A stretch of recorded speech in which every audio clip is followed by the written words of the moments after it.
Hello, welcome to Lemon Studios, where we talk movies, television, and wrestling. I'm, of course, the Lemon himself, Z. Clemone, and this is my review for the premiere of It, Welcome to Derry. But before we get into that, let's get the house clean out of the way. Share them, leave a like. Comment below, let me know your thoughts on It, Welcome to Derry. And, of course, hit that subscribe button as it helps me grow into my YouTube career. I would greatly appreciate it. Now, all that out of the way, let's get into it, shall we? So I finally get to wear my It shirt again. You know, here in Texas, it never gets cold, so I'm actually kind of dying right now because it's still not super cold yet. Like, we're getting there, but we're just not quite there yet. But yeah, I'm really excited for this show. I was really looking forward to it. I had some reservations going into it. I haven't really seen any of the trailers. I saw some sneak peeks here and there, but I really had no idea what the grasp of the show was. My main reservations going into this show was simply because of the team behind it. It's the same team that gave us It 2017 and It Chapter 2. Now, I love Andy Muschietti. I think he's great. I'm glad Bill Skarsgård is coming back to play Pennywise for sure. And again, the whole team behind the scenes is basically back. Andy Muschietti, his wife, that I cannot remember her name off the top of my head. I do apologize, ma'am. But the reason why that's a reservation for me is because there's a familiarity with how the scares go. Like in It 2017, it was kind of, you didn't really know what to expect, when the scares were going to happen, how they were going to be sequenced, so on and so forth. And then when you get to It Chapter 2, you kind of know the formula, right? And you can kind of feel when it's going to go. And it's hard enough making a scary movie, right? For an hour and 30, or in It's scenario, 2 hours plus. And then to do it again for a sequel. And now you're going to bring that same team over. You're going to bring it over to a show, and you're going to go 8 weeks, meaning about 8 hours, going week to week, saying, all right, we plan to make you scared for 8 weeks going. But there's two ways to go about it. You can either go lean more drama and be with the scares, or you can lean in with the scares and hope your story is enough to not really run thin. So those were my main reservations going into it. Is the scares going to feel a little flat to me? And overall, I got to be honest with you, I think they were. For me, personally. Now, some of the reviews that I've seen so far, some of the reactions I saw online, they thought the opening and the ending were very, very strong. Everything in the middle was kind of, hey, here, whatever. But to me personally, that beginning to me was a little much. And I could always pinpoint when Pennywise was about to run amok all the way through. Like, as soon as that car came in, and as soon as he went into the car, like he got into the car, he closed the door, I was like, oh, this ain't a real family. And sure enough, it was. And I also thought, this is a prequel. This is going back to the 1960s. And now It was always, or Pennywise, I should say, was always very strong and had a very, not flamboyant, but was very creative with his scare tactics. But I felt like, in It 2017, they were relatively small. And then It Chapter 2, they were kind of big, but nothing too, well, I guess there was the bathroom blood scene. That was pretty hardcore. But I don't know, this one just seemed very big. And I was like, would he be this strong already? Especially for, this is going to be the one that kicks off that his hunt, if you will. So, I don't know. I don't know if I was analyzing it way too much. I wasn't really watching it as a show. But again, me knowing that it was one of those scare scenes, that it kind of just fell flat with me for it. And again, to me, it was just a little too big. Like the baby, I really wasn't a huge fan of. The one, and then, we get to the our main girl, who I will remember her name at some point. Y'all know me. It takes me a few episodes before I start remembering character names. But when she's in the bathroom and that door is shut, or after she talks to her mom, which I have a problem with the parents in this show too. We'll get into that a little bit. Is that as soon as that door closed, after she has the stern talking to her, which honestly, out of the parents, she was the one I somewhat understood. Could have said in a nicer way, but understood where she was trying to come from. But as soon as she shut that door, I was like, okay, Pennywise is about to run amok. He's going to talk through the drain. And sure enough, there he was. He was masking his voice as oh crap, what's the kid's name? They only said it like 20 times throughout the show, but I cannot remember. But that kid starts talking and saying, he won't let me. The fingers start coming out. And I was like, okay, sure enough. And then, when Terry is reading his detective comics, I believe that comic was like the first appearance of Clayface. I could be wrong. My Batman knowledge is not that strong, to be fair, but I remember that cover. And I do think that's the first time he appears. So that was a cool little Easter egg, especially since Andy Muschietti is going to do Brave and the Bold anyway. But as soon as he was reading, I was like, Pennywise is going to do something here. And as soon as the light went out, I was like, yep, that is what he's going to do. And then when we get to the finale, I was like, okay, something's going to happen in this theater. And granted, the finale was the best part of this whole entire show. And what I really liked about the finale, it's not necessarily that it was scary. First of all, these kids are fucking fantastic. I'll go ahead and drop the F-bomb right now. I thought they were freaking fantastic. I can only drop it once, so I already said it. In this show, I was really looking forward to seeing these three, and even the daughter, this little sister of Phil, I think is the other kid's name. I was really excited to see this little foursome, and the projector girl as well gets fivesome, I should say, going on this journey to take on Pennywise, to see that camaraderie and the way they were bouncing off of each other through it. And then Andy Muschietti and team said, you know what? Let's not be a traditional show. Let's go ahead and kill these kids off in episode 1. Because the whole episode, you're really setting up to think that, all right, these are our two main guys. We have our two main gals. We have the little sister who's going to come along for the ride.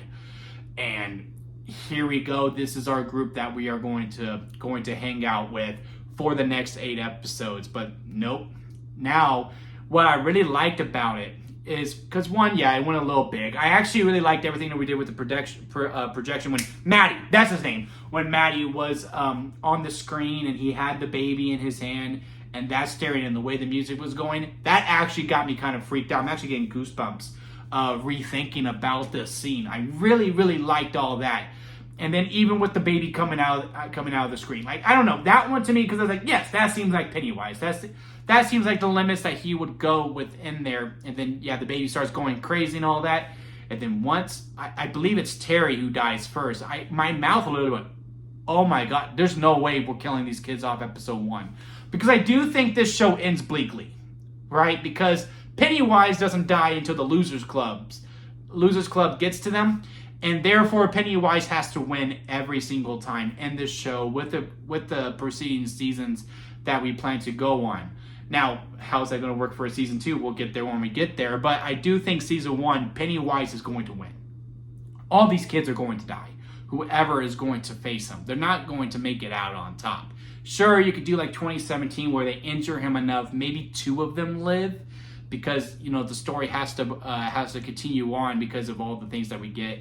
I also heard supposedly that this show is basically the interludes that were in the book, and I have read it. I actually own it. I need to find it so I can have it on the back here. But I don't remember it because I haven't read that monster of a book in a very, very long time.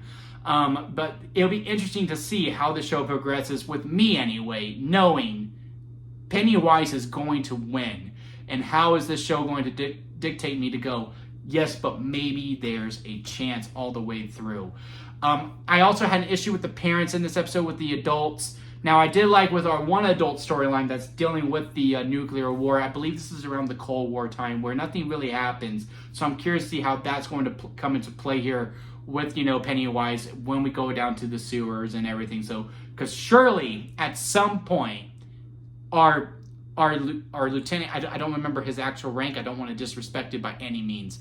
But, you know, he has to get involved with Pennywise in some way, shape, or form. And he looks like going to be like the one adult who we are actually going to be okay with. Because the mom, understandable to a degree, hey, your dad died. It's been a year. Go visit his grave, right? It's going to help you more than not. I know it's scary right now, but I promise you it's going to get there. Yeah, and you know, maybe I'm cold-hearted, but I think after a year, I think like, yeah, come on, let's do this. Let's just go sit down and visit the grave for a little bit. So I understand her to a degree, but again, I think she could have said it in a much nicer way. I mean, grieving takes different stages for everyone. Some people it takes, 5 months. Some people it takes 5 days. Some people it takes 5 years, right? And then, where Terry is asking about his parents, and they seem very welcoming at first, and then all of a sudden they turn. It's just, again, it goes back to my issues with you're doing the same things that you were doing when it came to the It movies. It's the same playbook. It's the same formula. Now, I don't know if that's necessarily by design. And when we get to next week, because now it's a fresh field because you didn't go by the full playbook because you killed off your main kids, or two of your main kids anyway, in episode 1. Again, which just makes me really replay the whole entire series moving forward. It's like, okay, episode 1, we're going to play the beats. We're going to do what everyone expects us to do until we get to the end, and we're going to kill these guys off. And then episode 2 and on, then, we get a fresh start. Maybe we'll get some adults who are actually understanding and very, very playing along with. To me, a lot of this episode really ride or died on the ending. Not to say that anything wasn't necessarily good. I was very much engaged. I thought Phil was so funny, and I'm actually really sad for him to go. He really captured my heart. I mean, that kid played a great job at acting. All the kids did an amazing job acting. If this is a career that they want to continue on, I know I'm only saying this after episode 1, but absolutely go for it, kiddos, because y'all have a great career in the future acting. Again, if that's something that y'all want to pursue in y'all's future, could be just a fun thing right now, which is also understandable. But Phil really had me going. I mean, we've all been there, right? Especially us guys, where the hormones start to go and everything. You're starting to become more curious about women or men, depending on where you are on the spectrum. And then, that scene where he's looking out the window and he's seeing his neighbor and he's like, "Come on, take the bra, take the bra." I was crying laughing. I just thought that was so funny, and the way that it was played, like it wasn't, for him to be like dirty with it. It was very endearing. It's a kid who's curious about women, and he's wanting to see more. Obviously, you don't actually fully show it because I'm pretty sure that's against the law. But to actually show that and play that very earnestly on screen, to me, again, I think it really helped out where we were ending up in this show once they're over. But yeah, calling me locked in. I was going to be locked in no matter what. I'm a huge fan of the It franchise. Like I said, I've read the books. I got the merch, obviously. Need to iron it out. I haven't had it out in quite some time. Hell, even look at the pants, right? You got the red balloons on it. Love the movies. Love the TV film as well with Tim Curry. So I was always going to tune in. I was going to tune in every single week for it. Again, I just have those reservations. We gotta make the scares more unpredictable, to me personally. Those, again, it really felt by the playbook, by the numbers, something you really expected to see there. I think as a narrative, as a drama, if we lean into the drama more than the scares, because it's going to help out with the 8 hours, your narrative has to be really, really strong.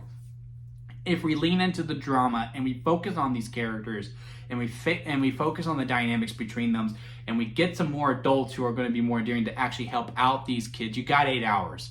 I get it, you got to feel them isolated and make them feel like they have to do this on their own. But again, with the It playbook, we've had it 2 times. We've already seen it for 4 hours, or I guess 2.5 for the first one, because in the second one they are adults.